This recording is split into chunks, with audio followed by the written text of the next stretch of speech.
Alright mates, how's it going? In today's video, chapter 22 of Illidan by William King. And I don't know what to say in this intro, so let's just go! Vandel was currently in a pleasure garden hiding in a bush, being a bit of a perv. The garden itself was situated above the Den of Mortal Delights, within the Grand Promenade. It was a place where a whole bunch of Blood Elves would laugh and swig ether mead and fondle each other's balls and stuff. It had been created for Illidan's Blood Elf followers as a reward for those who had remained loyal after Kel'Thas's disappearance. The promenade seemed a world away from the ruins below and the endless warfare taking place outside the temple's walls, which was one of the reasons Vandel had taken to sneaking up here in the evenings. Although it wasn't like the demon hunters had ever been forbidden from entering this part of the temple, they'd just never been invited. But there was a more practical reason for his sneaking around as well. He hadn't just been sneaking up to the sexy parts of the temple. Vandel had been working on his stealth skills all over the place. He'd climbed the great chains in the Sanctuary of Shadows. He'd scuttled through the gloomy orc-haunted precincts of Gorfine's Vigil, and a whole bunch of other stuff as well. But to be honest, he liked the Grand Promenade the best. The sound of running water and the scent of plants reminded him of home, which was bittersweet because it also brought back memories of his family. Anywho, Vandel reached out from his bush and plucked a bottle of ether mead from a hamper. All the other revellers were too involved with each other's balls to notice him. He uncorked it and took a sip, and it tingled on his tongue. He briefly wondered whether it was the demon within that encouraged him to do that, but then realised he didn't really give a crap. Tonight, he just wanted to chill out and forget about demons and battles and the Burning Legion and everything else. Suddenly, the revellers around the garden stirred, and Akama entered. He was obviously just passing through on his way to a meeting with Illidan, but he drew the attention of a couple of drunkards. Come on, Broken. Join us for a drink. Listen. He's so ugly. You think everyone's ugly, Alicia.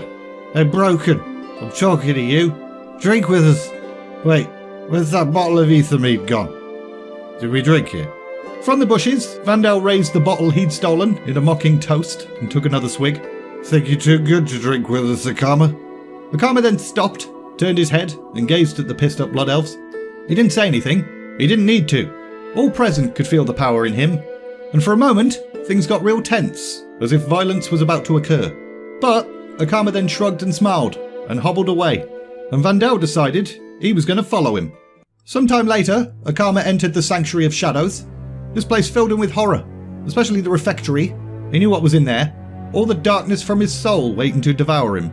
So he kept moving, and as he did, he saw satyrs and other demons doing all sorts of nasty stuff in what had once been the most sacred spot of his people.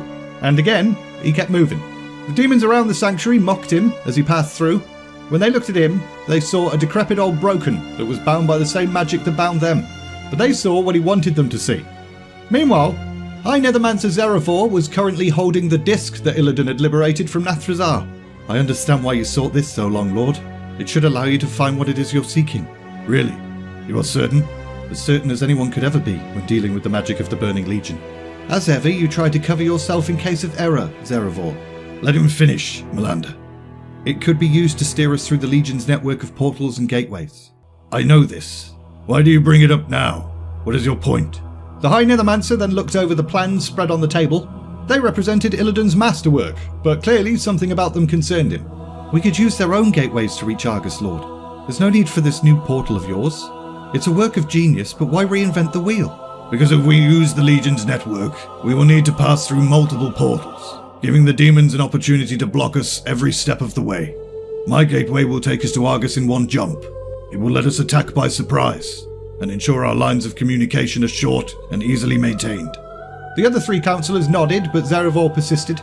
If it works, Lord, you're taking a titanic risk. The expenditure of energy needed will be unlike anything we've ever used before. Would it not be simpler to take advantage of what already exists? Simpler, but far more dangerous. The Legion outnumbers us by a factor of thousands. Its forces are dispersed, but if we give them time to assemble, they will crush us. And attempting to open this gateway could shatter the world again. If the spell is not perfectly cast, if there are any mistakes in the calculations. There are no mistakes in the calculations, and the spell will be perfectly cast, because I'm casting it. And if you're wrong? I am not wrong. As you say, Lord. As you say. The Nethermancer looked away, shoulders slumped, but then suddenly his face went all pale and beads of sweat appeared on his forehead. What is it? The warding spells I set over the dark portal have just been tripped. It's become fully operational. Someone has just opened a pathway between Outland and Azeroth so wide that you could bring an army through it. And it appears they're bringing an army through it. And we're leaving it there! Oh dear, here we come, to ruin everything, like a bunch of jerks. Illidan still has a bit of time though, I guess, whilst we all run around doing fetch quests and shit. As usual, link in the description if you're interested in buying this book. Also, there's links to my Discord server and my Patreon page too. If you enjoyed this video, like, subscribe, all of that bollocks.